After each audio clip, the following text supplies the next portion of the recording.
Well, first of all, happy Mother's Day to all who have ever been a caregiver, a mentor, or source of inspiration, or unconditional love to a child or a young person in your life. This Parents' Day celebration can be a challenge to address in the sanctuary on a Sunday morning because our experience and our memories of our parents vary so widely between us. Hence, in preparing for today, I thought that I would bring you a story of the prophetic sisterhood, which is the story of 19th century women in ministry, Unitarians and Universalists. But somehow, like a lost sock, I couldn't find my material. So that's another story for another day. Instead, today, I'm going to hold up the caring and nurturing aspects of motherhood reflected in an extraordinary caregiver in my life, my grandmother. I think you'll enjoy what I have to share with you this morning. It's compelling to think about choosing our ancestors and how, as Rebecca Parker says, they often choose us in the sense that our ancestors give us who we are to some extent. Further, I must say that Rebecca Parker was blessed in finding such a lovely extended family. It's not surprising to me, though. She is an absolutely lovely person herself and one of Unitarian Universalist's foremost contemporary theologians. The reading is an excerpt from a larger message she delivered at the 1998 General Assembly, which made me wonder at the time, what if you don't have such lovely people to call relatives? What if you've got some not so socially redeeming people among your ancestors? Well, indeed, I have a bad grandpa in my ancestral background. For years, I have been haunted by a family legend of a great-grandfather who shot and killed another man. After doing some research, I found that my paternal great-great-grandfather, William Archibald Devil Bill Maxwell, had been convicted of voluntary manslaughter in 1907. Now, the family legend says that he was defending one of his sons against a physical assault. Devil Bill was 60 years old when he went to prison and served only 2 years for his crime. I still don't know if he earned his Devil Bill nickname as a result of his crime or if it stemmed from another of his deeds. I found a picture of him in my research, and he is very tall and cowboyish looking, kind of like a Sam Elliott, if you know who that is.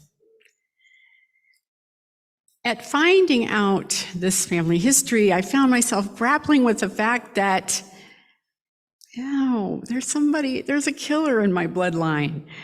I don't want to have a criminal in my family history. I want a hero. I want to share a bloodline with lovely people. But there he is, Devil Bill, undeniably written in history. The Maxwells are my paternal grandfather's people. The Hollands are my maternal grandmother's people. Both families were Scotch-Irish and emigrated to America in the early 18th century. They settled on the southern frontier of Georgia, where it was sparsely populated at the time and farmland was cheap. The Maxwells and the Hollands remained farmers in Grady County, Georgia for generations. The nearest town was Cairo. Now that was spelled C-A-I-R-O, like that great city in Egypt, Cairo. And I am convinced that those clannish people deliberately pronounced the name of that town Cairo so that any stranger would be immediately revealed right? If you came into town and said Cairo, or I'm looking for Cairo, right? It's Cairo.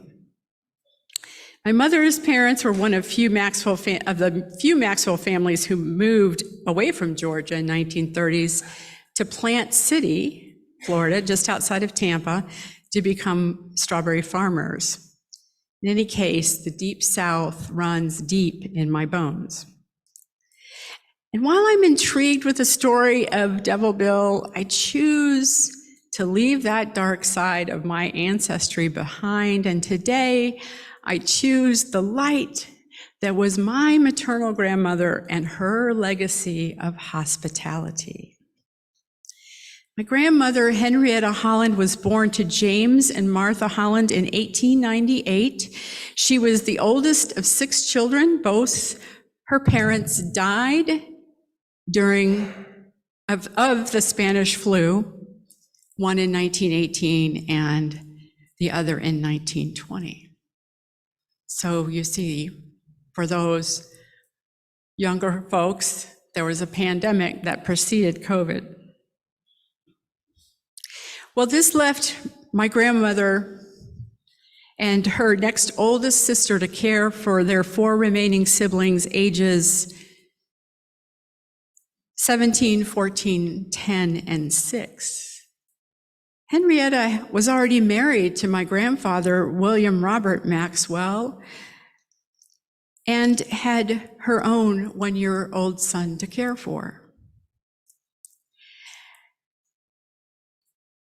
Henrietta's care and feeding of others and her family obligation to meet the needs of her siblings were hoisted upon her by circumstances. She was an adult when her younger siblings were orphaned. She was the oldest and in all likelihood the most capable of caring for those youngest siblings. But imagine being newly married with babe in arms, grieving the death of your parents, and then taking on 3 more children to care for when your husband was a struggling sharecropper. Her house had no electricity or running water, yet my grandmother was capable, in the face of all of those challenges, to provide. No one went hungry in the household. She had a garden, she had chickens, and they had no want of clothing, except for maybe shoes. Henrietta was an excellent seamstress, and she came from a long line of farmers, so she canned and she cooked and she kept her meager household functioning. I can't fathom that for myself today. I can't fathom that. Henrietta and Willie, my grandfather, had 11 children in all, and 5 were born in the 10 years after my grandmother lost her parents and took in her 3 siblings. My mother told me that Henrietta would take flour sacks and sew them into dresses so the girls that the girls wore to school. She had a push pedal sewing machine. Does anybody know of those? And I had the privilege as a child to watch her sew with her feet keeping that needle buzzing through a seam. She kept the pedal in perfect rhythm as she stitched clothing and quilting pieces together. My grandmother had no formal education, yet she was literate, though I never saw her read anything but her Bible. She could also read music and had a pump organ, pedaling those dexterous feet to keep the air going evenly through the pipes as she played Rock of Ages and Abide with Me. I know how difficult that was because I played the piano when I was young, and I could never get the notes to make the sounds they were supposed to.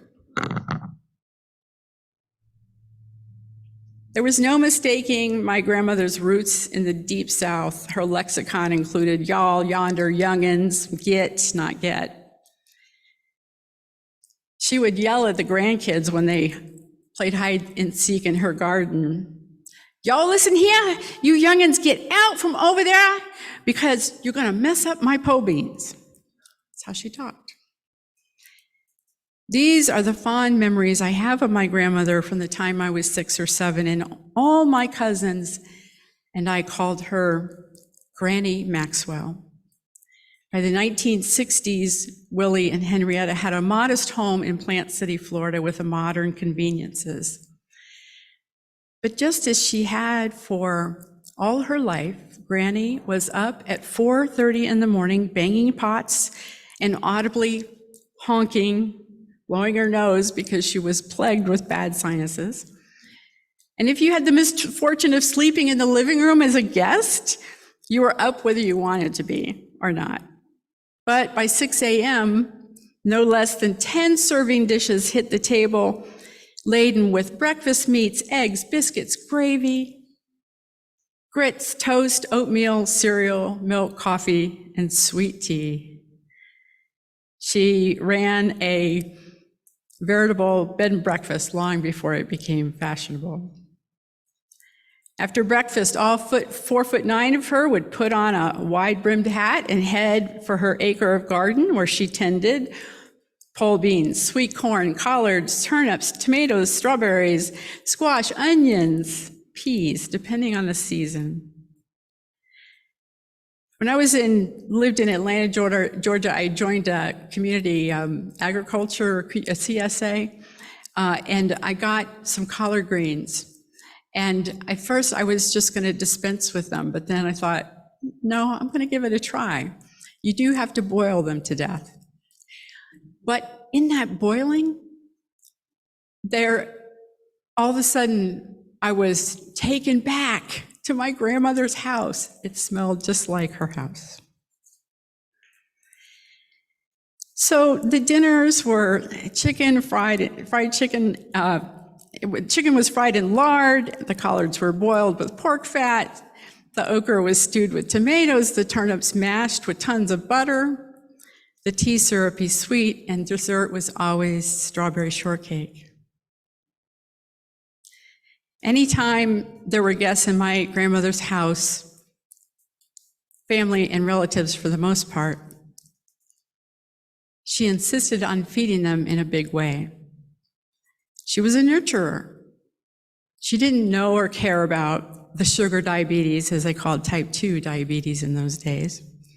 She only knew how to feed a hardworking family and never strayed from creating abundance and putting it on the table. My grandmother knew how to make something out of nothing. When I knew my grandmother, she had long silver hair past her waist. She'd probably never taken scissors to it.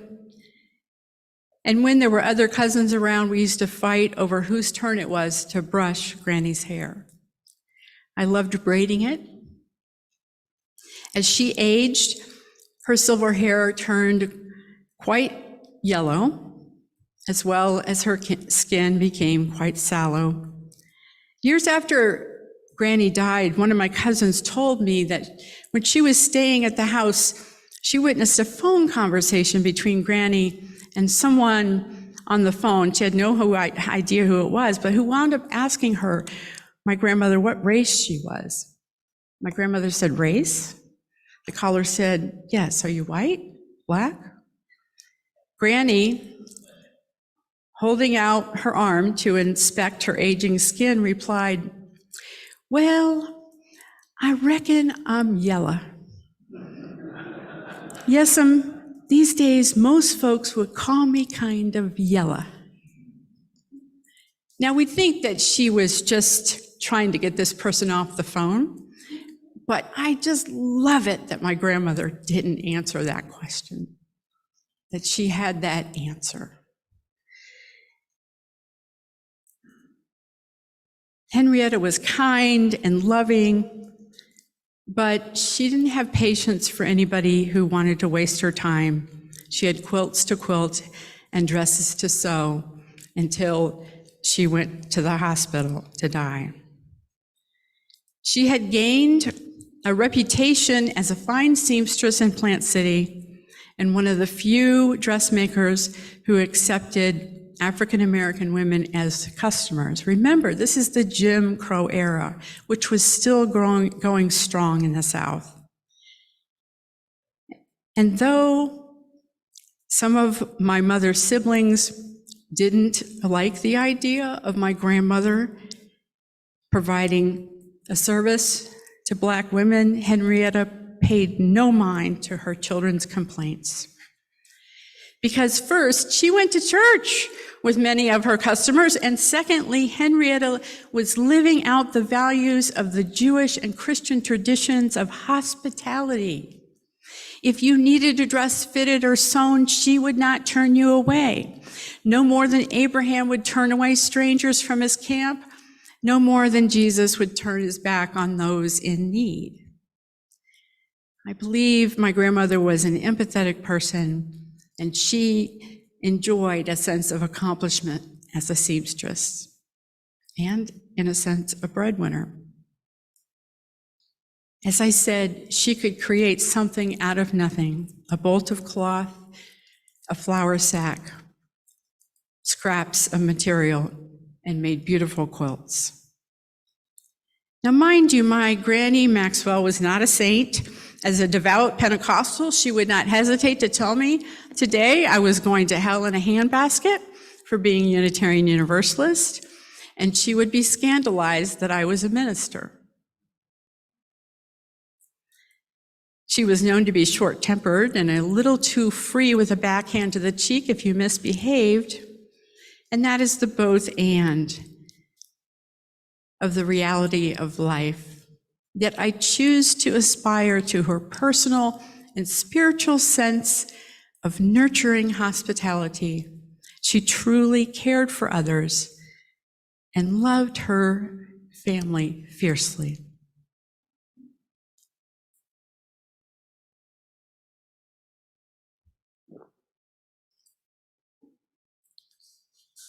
Now, I always had a sense, I always had that bent for hospitality, right? People come to my house, sit at my table, I want them to think that there's nobody more important in the world when they're there. My door is always open. I cook way too much food. And I did this before really ever reflecting, right? When you're younger, you don't think so much about your relatives. Life consumes you. But like Rebecca, when faced with that ancestry, right? When compelled to look at the past or be in touch with those relatives that you didn't know so well, you find out how much of them is in you. Who or what of your ancestors do you choose, or would you choose?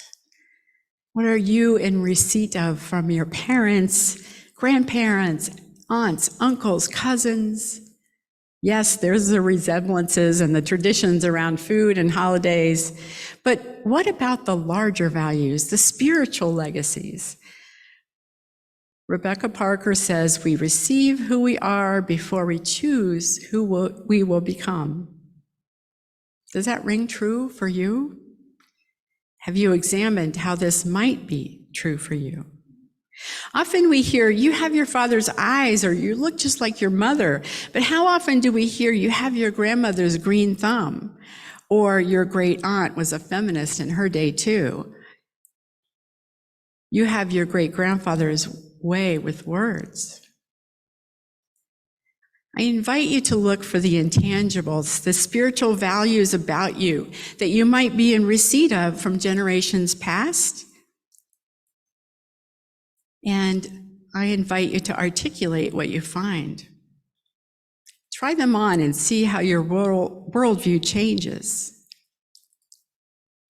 In society, we are vulnerable to the suggested values of a market economy. They have a way of dictating our needs to us rather than the other way around. To do this, A market economy depends on our disconnection and our dispiritedness, which we seek to assuage through material gratification. Take not that shallow path. Seek the lifelines of connection with chosen ancestors who can give us a stronger sense of identity and genuine personal values. And finally, we can seek a stronger self and a spiritual path in congregational life as well. We can do this as individuals, and we can do this as a faith community, for there exists an ancestral past for this fellowship as a whole as well. It's why in this transitional work, the interim ministry work on the part of the congregation, as well as me, but your work is to know the history of this fellowship. How else will you know who you are as a congregation? And whose legacy will you choose to follow and why? These are some discerning questions that we'll address in a service in early June. I hope you can be there, June 4th.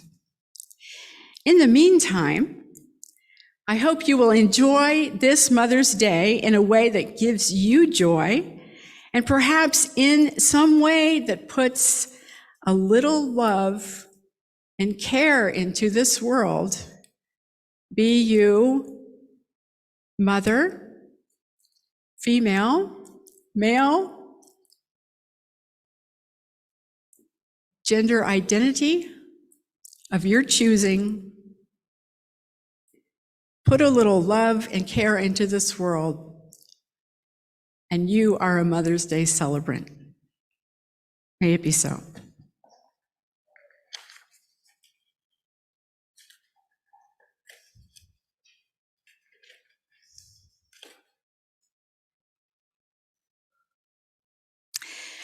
Our share